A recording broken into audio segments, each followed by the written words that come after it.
Dal Vangelo secondo Marco.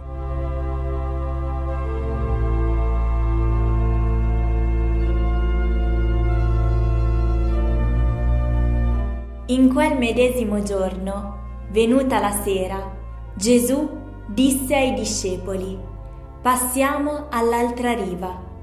E, congedata la folla, questi lo presero con sé, così com'era nella barca. C'erano anche altre barche con lui. Una buona domenica a tutti. Conosciamo molto bene l'episodio della tempesta sedata, Gesù che calma le onde del mare, è agitato da una tempesta violenta. E questo racconto può essere considerato la cronaca di un fatto nel quale Gesù ha dato prova del suo potere divino compiendo un miracolo straordinario. Se diamo però l'interpretazione di miracolo a questo episodio, un non credente al quale lo raccontiamo scuote certamente la testa perplesso, ma anche il credente prova un certo imbarazzo, perché anch'egli si pone degli interrogativi ai quali non è facile rispondere. Ed è bene prendere in considerazione questi interrogativi perché ci aiutano a cogliere il genere letterario del racconto e quindi arrivare a cogliere il messaggio, che è l'unica cosa che ci interessa. Vediamo di porci questi interrogativi. Io comincerei con l'indicazione di tempo. È sera. Gesù ha trascorso la giornata in mezzo alla folla, ha annunciato il regno di Dio in parabole e lui e i suoi discepoli sono certamente stanchi perché hanno passato tutta la giornata sulla riva del lago e sarebbe logico che tornassero a casa a cena. Magari li possiamo immaginare lì a Cafarnao che riflettono su ciò che è accaduto, quindi quali sono state le reazioni della gente. Gesù che chiede ai suoi discepoli: ma secondo voi hanno capito ciò che ho detto? Hanno compreso il significato delle parabole che ho raccontato? Hanno fatto dei commenti? Si sono posti delle domande? Ecco, è così che avrebbe dovuto concludersi la giornata.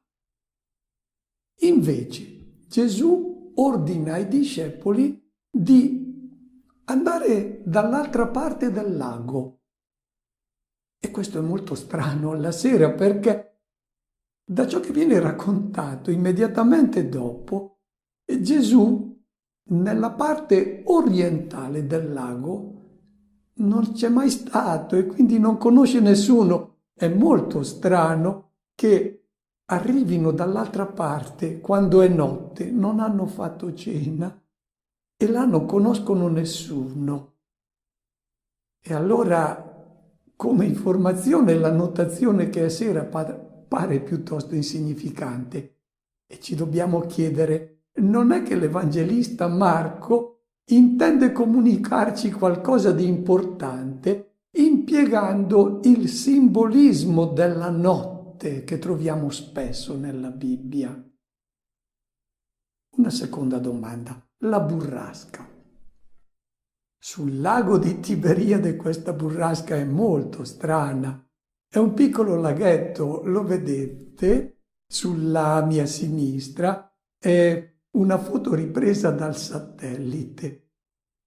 È molto bello il lago di Tiberiade perché è come un nido in mezzo a delle montagne, ma è piccolo, è lungo 21 chilometri, la larghezza massima 11 chilometri. E Marco lo chiama mare, ma non è un mare, è un lago. È piuttosto inverosimile, quindi, una tempesta del genere. Ma poi gli apostoli conoscono benissimo il lago e sanno prevedere delle tempeste, delle burrasche, non possono arrivare improvvise sono gente del posto, sono vissuti su quel lago e quindi è molto inverosimile che vengano colti di sorpresa da una tempesta. Poi notate che la distanza fra Cafarnao e Gergesa, dove sono diretti, è molto breve. Anche se arrivasse una tempesta ci impiegano poco a tornare a riva. E allora di nuovo ci chiediamo, si tratta di una burrasca materiale o l'Evangelista si riferisce a qualche altra burrasca che rischia di mandare a fondo la barca su cui si trovano questi discepoli? E la barca, lo sappiamo bene, rappresenta da sempre la comunità cristiana. Potrebbe affondare questa barca a causa della tempesta. Quarto interrogativo che anche il credente si pone: ma durante la traversata Gesù dorme, mentre i discepoli cercano da soli disperatamente di lottare contro le onde. Questo proprio non è verosimile. Come fa Gesù a riposare tranquillo in una barca di 7-8 metri dove ci sono i 12 discepoli? Poi è piena d'acqua, balla a causa delle onde. Come fa Gesù a dormire tranquillo su un cuscino? E poi si trova a poppa. Dovrebbe avere in mano il timone. Di nuovo allora la domanda: Marco sta facendo la cronaca di una disavventura che è capitata ai 12 o sta parlando d'altro? Cerchiamo di essere intelligenti. Un'ultima domanda. I discepoli si rivolgono al Signore perché li salvi e quindi mostrano di credere in Lui. Invece Gesù li rimprovera perché non hanno fede.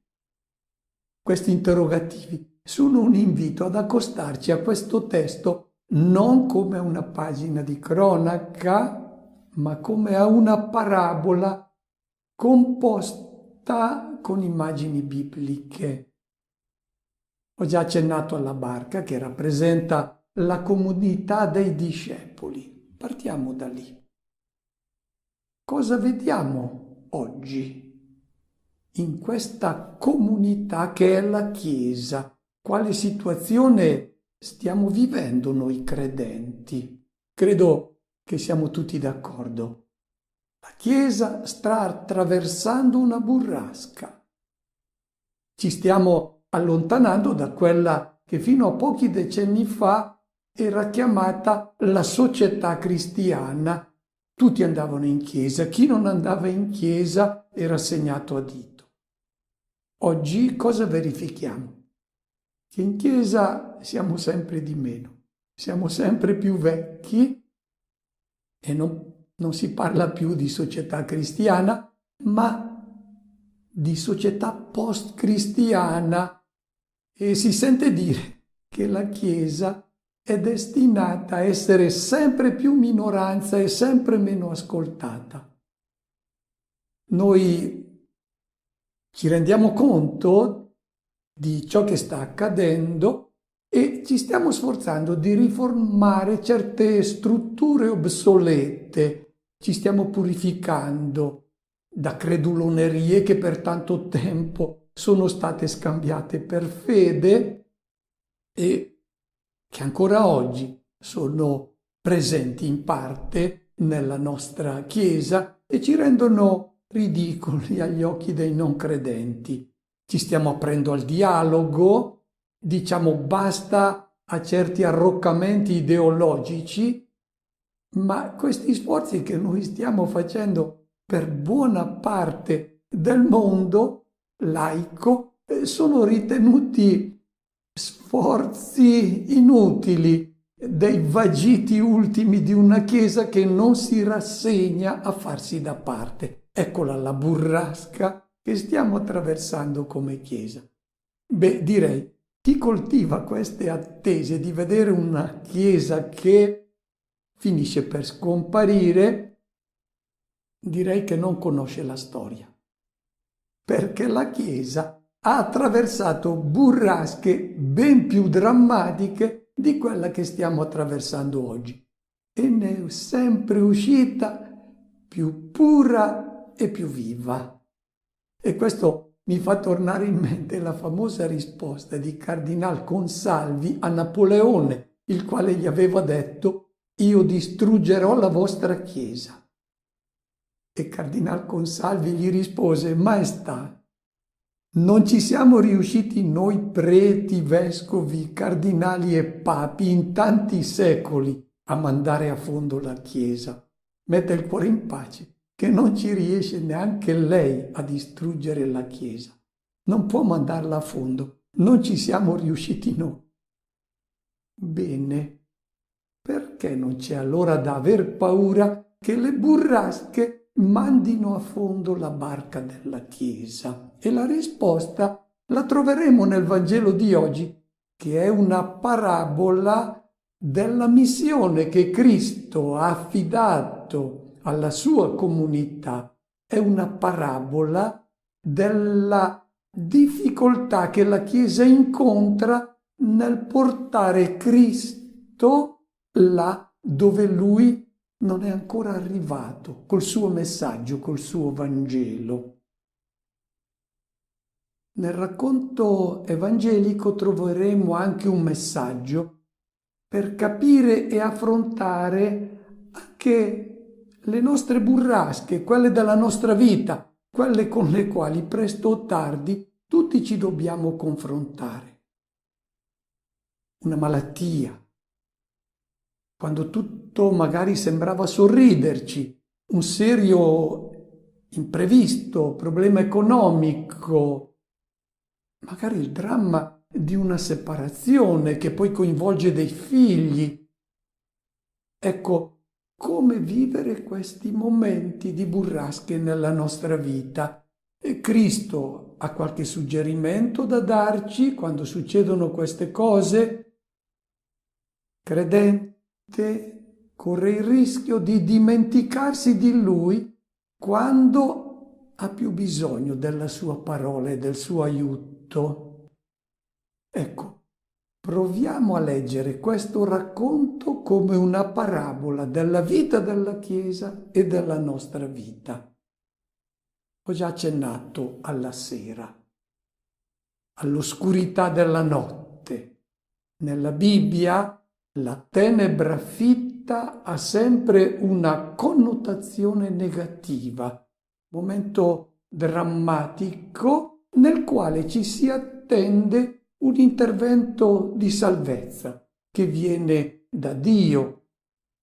Ricordiamo il testo famoso del Libro della Sapienza quando racconta l'intervento di Dio nella tenebra dell'Egitto, dove c'è l'oppressione del suo popolo. Il suo intervento è nel mezzo della notte, quando il buio è più fitto, mentre un profondo silenzio avvolgeva tutte le cose e la notte era a metà del suo corso, la tua parola onnipotente scese dal cielo per liberare il popolo.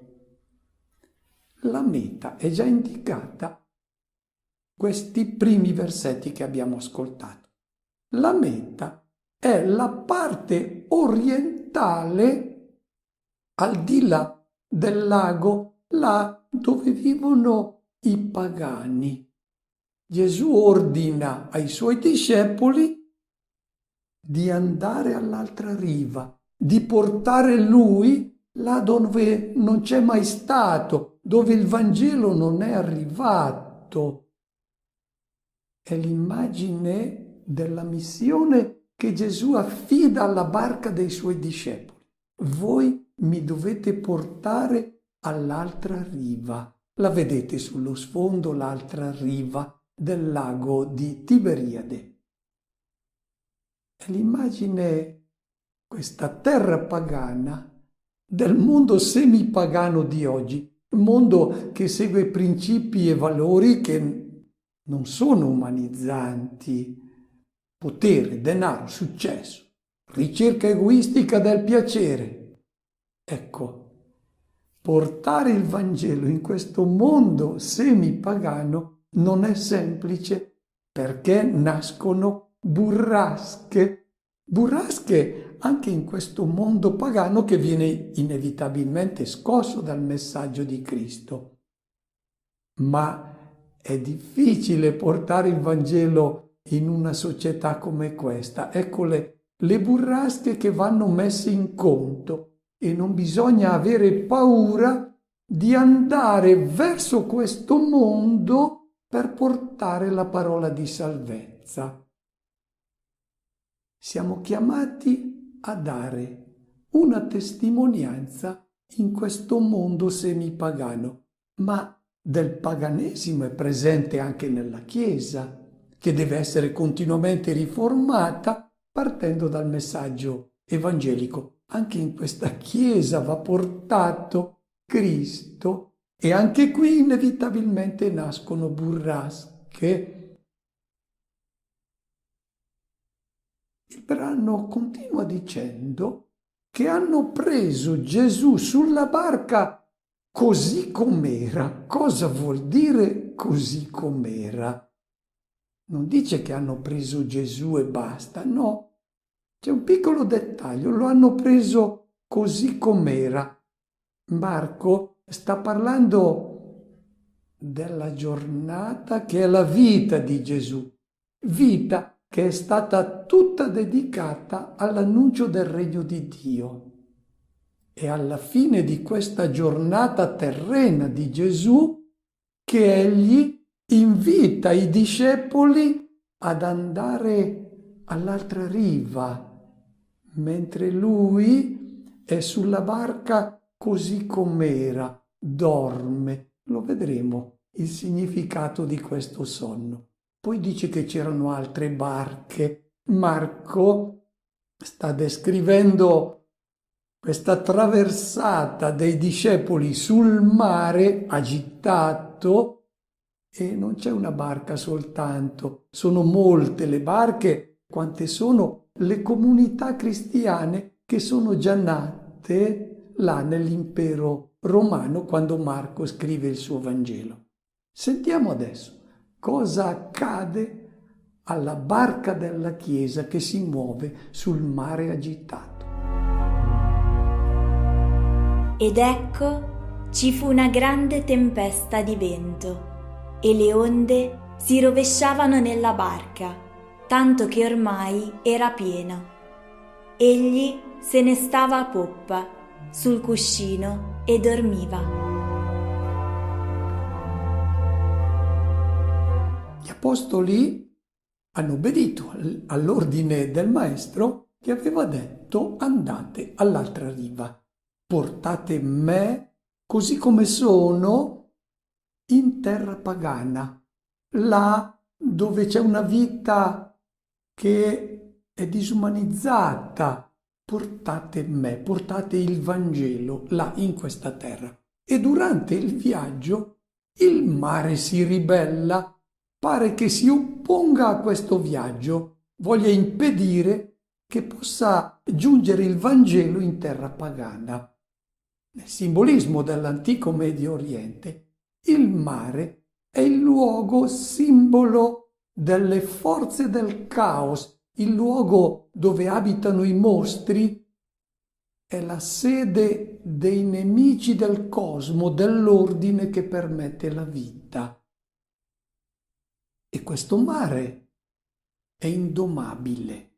Nel simbolismo dell'antico Medio Oriente notiamo come Marco deve far diventare mare quel laghetto perché sta raccontando la parabola di ciò che accade alla comunità dei discepoli quando obbedisce all'ordine del maestro di portare il suo Vangelo, di portare lui là dove c'è un mondo disumanizzato.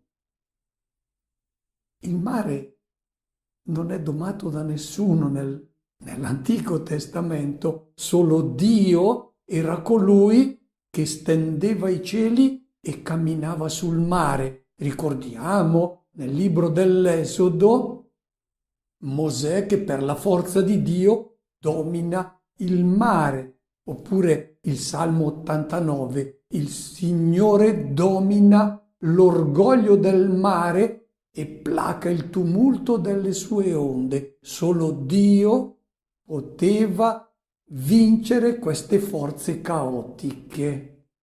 Ecco, il mare che si infuria contro i discepoli che stanno adempiendo la missione che è stata loro affidata dal Maestro è il simbolo di tutte le forze disumanizzanti che si oppongono al viaggio della parola nel mondo. È la storia della nostra Chiesa, che forse non ha messo in conto che la traversata avrebbe dovuto affrontare delle tempeste, delle onde che avrebbero minacciato di sommergerla.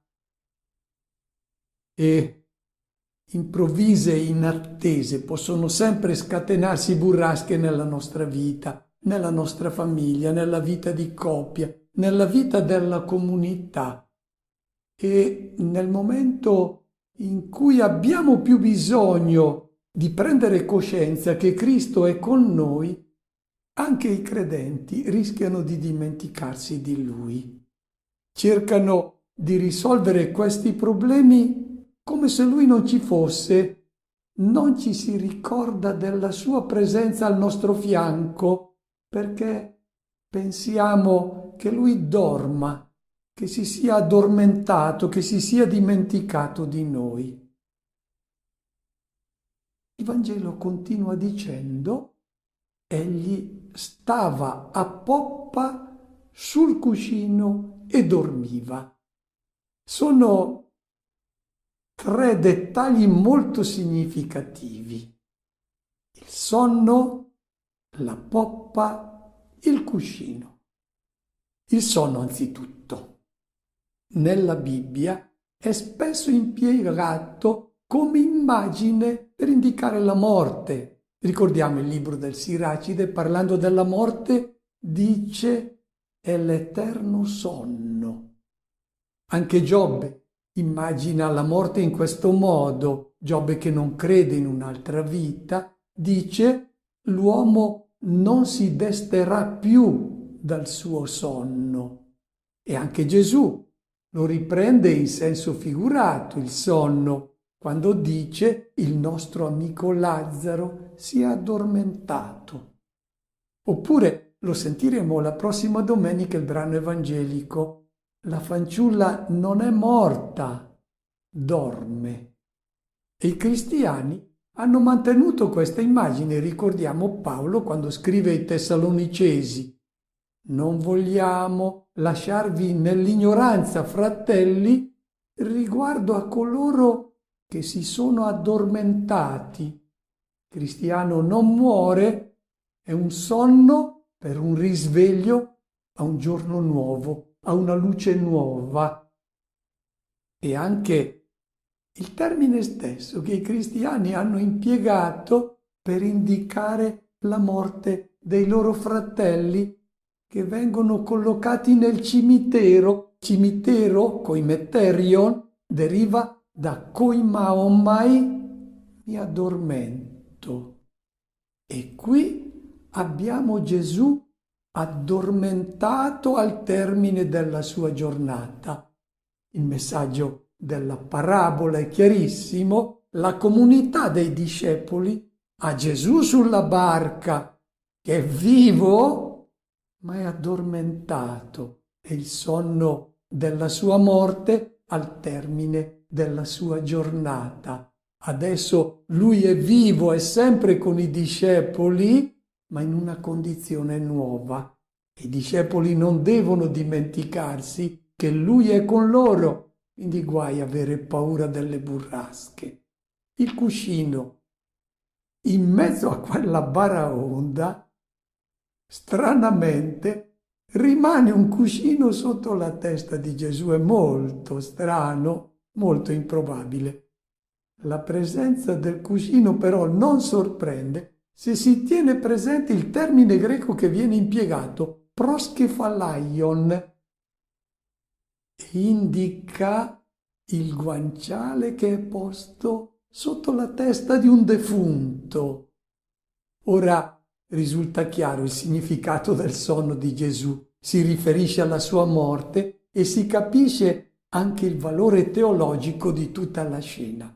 E Gesù si trova a poppa, il posto del timoniere, un pilota che in una situazione di estremo pericolo si assopisce e si disinteressa di ciò che accade. Merita un severo rimprovero e gli apostoli glielo muovono. Non ti importa che noi periamo, non tu, noi periamo. È la preghiera che la comunità cristiana rivolge a Cristo, che pare si disinteressi delle problematiche che i suoi discepoli devono affrontare. Ecco che finalmente i discepoli si ricordano che Gesù è con loro, anche se pare che lui si disinteressi di ciò che accade nel mondo. Allora lo svegliarono e gli dissero: Maestro, non ti importa che siamo perduti? Si destò, minacciò il vento e disse al mare: Taci, calmati. Il vento cessò e ci fu grande bonaccia. Poi disse loro: Perché avete paura? Non avete ancora fede?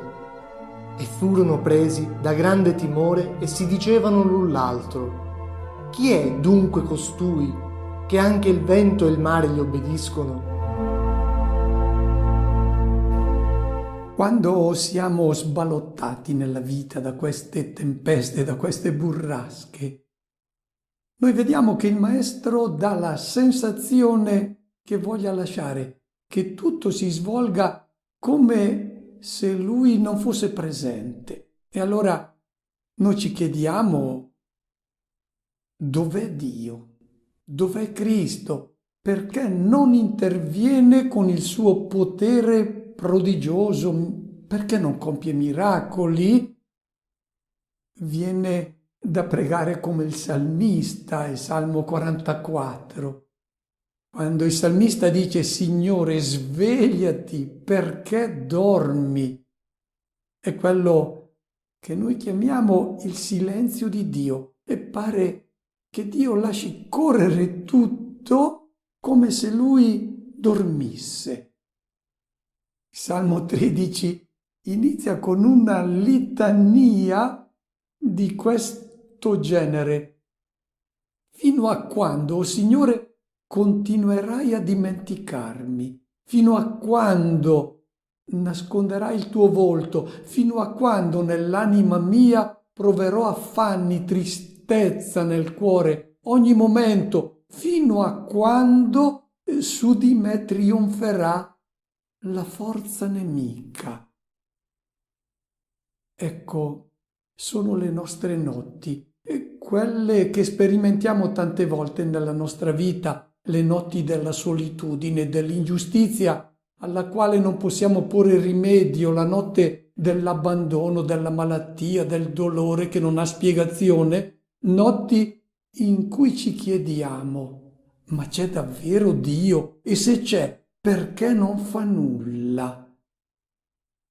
Gesù ci rivela un Dio che dorme, che lascia le cose come sono, che non ha nulla da temere di fronte allo scatenarsi della violenza delle forze contrarie alla vita. Non ha paura di perdere il controllo della situazione. È un Dio che lascia fare, che permette le invidie, le rivalità, le menzogne, le ingiustizie, permette che si scatenino e che gli avvenimenti abbiano il loro corso. Noi vorremmo avere un Dio a nostra disposizione che interviene per fare ciò che noi gli suggeriamo su nostro comando. E Cristo può addormentarsi anche dentro di noi. Il suo Vangelo, che è Lui, può perdere vigore e non determinare più le nostre scelte. Ecco, questo Gesù va risvegliato dentro di noi, altrimenti siamo agitati dalla burrasca e facciamo scelte senza tener conto del suo Vangelo, della sua presenza. Lo lasciamo dormire nel nostro cuore perché non vogliamo che ci inquieti quando noi abbiamo già preso le nostre decisioni e vogliamo risolvere noi i problemi delle burrasche della vita e facciamo scelte insensate se non teniamo presente la sua presenza. Ed ecco, Gesù risvegliato pone a tacere le onde del mare. Taci. È lo stesso verbo che viene impiegato quando Gesù si rivolge ai demoni, a ciò che disumanizza l'uomo, lo mette a tacere, non lo lascia parlare, non deve essere il disumano che ci suggerisce le scelte, queste devono tacere. È la sua parola che esorcizza il maligno che è nel mondo e in noi. Lo fa quando noi risvegliamo nel nostro cuore il Vangelo di Cristo e lo lasciamo parlare, lo lasciamo decidere. Ed ecco il rimprovero. Perché siete paurosi? Non avete fede. La paura di andare a fondo deriva sempre dalla mancanza di fede. Che quelli che sono fuori dalla barca pensino che la Chiesa è destinata ad affondare e a perire, va bene. Capisco che il non credente pensi che la Chiesa possa affondare, ma che pensino questo i discepoli vuol dire che non hanno fede, vuol dire che non tengono presente che non sono loro con la loro abilità che tengono la barca sopra le onde, ma è colui che è presente con la sua forza, che è il risorto. Se i discepoli che sono nella barca pensano che possa non realizzare la sua missione, questa comunità, che possa andare a fondo, allora vuol dire che non hanno fede. Il non credente può pensare così, perché con forze umane una comunità sballottata dalle burrasche non può che andare a fondo. Il credente, se ha fede, se crede che Cristo è con questa comunità, non può pensare questo. La paura ci prende quando ci rendiamo conto della nostra inadeguatezza a calmare le tempeste. Il risorto era con loro, Gesù era con loro, ma in un modo diverso, perché si era addormentato nel sonno della morte. E dopo il rimprovero di Gesù dicono l'un l'altro: chi è costui al quale anche il vento e il mare obbediscono? Qui noi dobbiamo fare riferimento all'Antico Testamento, dove si dice che solo Dio ha il potere di imporsi alle onde del mare, il mare metaforico, che sono le onde del caos, del disumano. Ecco, solo Dio è capace di calmare queste onde del mare. E allora che cosa significa questa domanda che i discepoli si pongono? Chi è costui? Se non è mandata a fondo la nostra barca perché Lui è presente, vuol dire che è presente con noi la forza di Dio.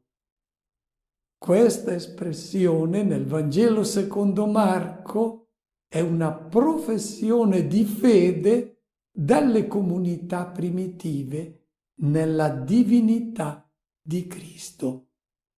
E dopo che è stato decodificato il linguaggio biblico di cui è intriso il brano che abbiamo commentato, abbiamo compreso il genere letterario. Non è il racconto di un miracolo straordinario, è una pagina di teologia che abbiamo letto come una parabola e che ci invita alla speranza della vittoria del bene sul male e che riusciremo a portare a compimento la missione che il risorto ci ha confidato.